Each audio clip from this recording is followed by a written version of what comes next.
আমার হাতে কিছু হলুদ ফল দেখতে পাচ্ছেন। দেখে অনেকে হয়তো প্রথম দেখায় চিনে ফেলেছেন, অনেকের কাছে হয়তো পরিচিত লাগছে কিন্তু বুঝতে পারছেন না আসলে এটা কি। তো আমি যদি একটু কাছ থেকে দেখাই সেটা হলো দেখুন, এটা কিন্তু মিষ্টি লেবু বা সুইট লেমন বলা হয়। আর বর্তমানে কিন্তু শহরাঞ্চলে বেশ জনপ্রিয় হয়ে গেছে এই মিষ্টি লেবুটা, শুধুমাত্র বাগানের সৌন্দর্য বৃদ্ধি করার জন্য।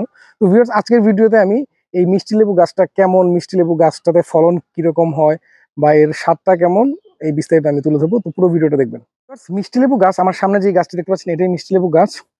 আর যদি আমি একটু ক্লোজলি দেখাই, দেখুন মিষ্টি লেবু গাছটা কিন্তু অন্যান্য লেবু গাছের মতোই, তবে পাতাটা একটু লম্বাটে, এবং এই লেবু গাছে কিন্তু কোনো ধরনের কাটা হয় না। তো এটা একটা ভালো রিলিফ, যার কারণে যে আপনার বাগানে যদি থাকে বাচ্চা কাচ্চা যে কোনো সময় গিয়ে এই গাছটা ধরতে পারবে, কোনো সমস্যা হবে না। আর এই গাছটাকে যেটা বলা হয় যে এটা কিন্তু ন্যাচারাল হাইব্রিড, প্রাকৃতিকভাবে হাইব্রিড। এটা কিন্তু এমন নয় যে মানুষ হাইব্রিড তৈরি করেছে, এটা প্রাকৃতিকভাবে হাইব্রিড একটি গাছ, যেটা হলো দুই ধরনের লেবুর মিশ্রণে এটি হয়েছে। আর এটার কিন্তু আদি নিবাস কিন্তু এশিয়াতে, এবং পরবর্তীতে এশিয়া থেকে সারা বিশ্বে কিন্তু ছড়িয়ে পড়েছে। ইন্ডিয়া বলুন, মেডিটেরিয়ান অঞ্চল বলুন, আমেরিকা বলুন, সব জায়গায় ছড়িয়ে পড়েছে। এবং এটা কিন্তু খাবার দাবারে প্রচুর পরিমাণে ব্যবহার হচ্ছে, নানান কাজে ব্যবহার হচ্ছে। আর ভিউয়ার্স, এই লেবুটা, এটা কিন্তু সুইট লেমন বলা হয়, এটা স্বাদটা কিন্তু একটু মিষ্টি, এবং এটা কিন্তু তুলনামূলক বেশ ভারী হয়, মানে সাইজের তুলনায় একটু ভারী হয়। আর এটা কিন্তু যখন সবুজ থাকে, সবুজ থাকার পর যখন পেকে যায় তখন কিন্তু একদম হলুদ হয়ে যায়, অনেক ক্ষেত্রে কিন্তু একটু কমলা কালারও দেখা যায়। আর প্রথম অবস্থায় যে সবুজ থাকে তখন কিন্তু গাছের পাতার মধ্যে এমনভাবে মিশে থাকে, যেহেতু আমি এই যে সামনে দাঁড়িয়ে আছি আপনারা কিন্তু দেখতে পাচ্ছেন না, কারণ পাতার মধ্যে কিন্তু প্রচুর পরিমাণে লেবু আছে। এটা কিন্তু যখন পেকে হলুদ হয়ে যায় তখন কিন্তু বোঝা যায়, কিন্তু আবার পেকে যেটা হয় নিচে পড়ে যায়, যার কারণে যখনই হলুদ হয়ে যাবে তখন আপনারা কিন্তু এটা সংগ্রহ করে নিতে হবে। তো যেটা বলছিলাম ভিউয়ার্স, গাছটা কিন্তু প্রচুর পরিমাণে লেবু ফলন দেয়, মোটামুটি বলা যায় সারা বছর জুড়েই দেয়। এবং যখন ফুল আসে পুরো গাছ ভর্তি হয়ে যায়, ছোট ছোট ফুল আসে। আর ফলটাও কিন্তু খুব বেশি বড় হয় না, যেটা হয় যে ওভাল শেপের ফল। ভিউয়ার্স, এটার এই লেবু গাছটার স্বাদটা কেমন যদি আমি বলি, এখানে একটা খুব পাকা একটা লেবু আছে, আমি সরাসরি গাছ থেকে নিয়ে নিচ্ছি, একদম হলুদ হয়ে আসে।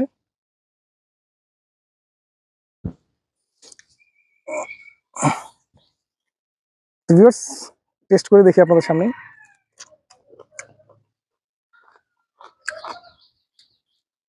মিষ্টি একটা ফ্লেভার আছে, ভিতরে খুব ছোট ছোট বিচি হয়। তো ভিউয়ার্স, অনেকের ধারণা মিষ্টি লেবু মনে হয় একদম মিষ্টি হয়, একদম কমলার মতো মিষ্টি হয়, তো ওইরকম না। তো লেবুর যেই টকটা থাকে প্রচন্ড টক, সেটা কিন্তু না, এটা একটু মিষ্টি মিষ্টি ভাব। এবং যেটা হলো যে যখন একদম হলুদ হয়ে যায় তখন কিন্তু একটু মিষ্টি ভাবটা বেড়ে যায়, মানে আর টক অবস্থা, মানে কালো অবস্থা কিন্তু অনেক টক লাগবে। আর এই লেবুটা কিন্তু দেখতে অনেক সুন্দর, যখন আপনার বাগানে থাকবে তখন আপনার বাচ্চারা বা বাড়ির যে বাচ্চারা ওরা যদি আসে তখন হলো কি একদম হলুদ হয়ে থাকবে গাছের মধ্যে, আসবে পেরে খাবে, তাদের কাছে কিন্তু বেশ ভালো লাগা কাজ করবে। আর মূলত এই গাছটা কিন্তু আপনারা আপনাদের বাগানে অর্নামেন্টাল একটি গাছ হিসাবে রাখতে পারেন। যেমন সাদা বেগুনের কথা আমরা ধরতে পারি, সাদা বেগুন খাওয়ার চেয়ে কিন্তু দেখতে বেশি সুন্দর, তো এটাও এমন।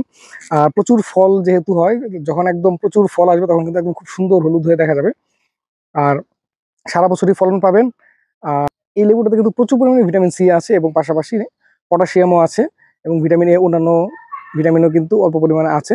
ভিটামিন সিটা কিন্তু প্রচুর পরিমাণে আছে, অ্যান্টিঅক্সিডেন্ট আছে, যার কারণে মানে আপনার রোগ প্রতিরোধ ক্ষমতা বৃদ্ধি করতে কিন্তু ভিটামিন সিটা খুবই কার্যকর। এবং যাদের ভিটামিন সি প্রয়োজন তারা কিন্তু এই লেবুটা নিয়ে খেতে পারেন।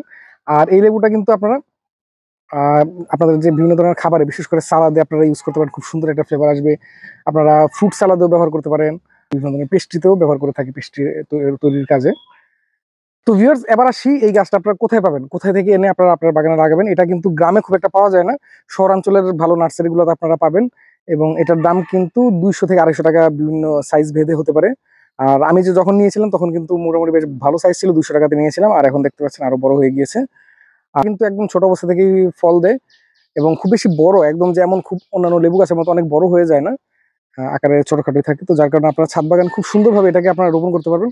তবে বারান্দা বাগান আমি বলবো খুব একটা ভালো হবে না, এই কারণে যে বারান্দা তো খুব বেশি রোদ পড়বে না, সেক্ষেত্রে এতটা ভালো হবে না।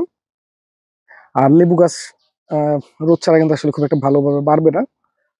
আর এর বাইরে আপনারা যদি মনে করেন আহ এটাকে আপনারা বাণিজ্যিকভাবে চাষ করতে চান, সেক্ষেত্রে আমি বলবো বর্তমানে এখন পর্যন্ত বাংলাদেশে কিন্তু বাণিজ্যিক চাষ খুব একটা দেখা যায় না, এবং বাজারেও কিন্তু খুব একটা পাওয়া যায় না। সেই ক্ষেত্রে আপনারা ভেবেচিন্তে সিদ্ধান্ত নেবেন যেটা বাণিজ্যিক চাষ করবেন কিনা। তবে যারা শখের বসে বাগান করছেন তারা কিন্তু অবশ্যই আপনার বাগানে এটা রাখতে পারেন, সৌন্দর্য বাড়ানোর জন্য আপনার বাগানের। এবং তো ভিউয়ার্স, ভিডিও আমি আর লম্বা করছি না, তো সবাই ভালো থাকবেন আর নিজেদের বাগানে একটি মিষ্টি লেবুর গাছ রাখবেন, এই প্রত্যাশায় শেষ করছি। ধন্যবাদ।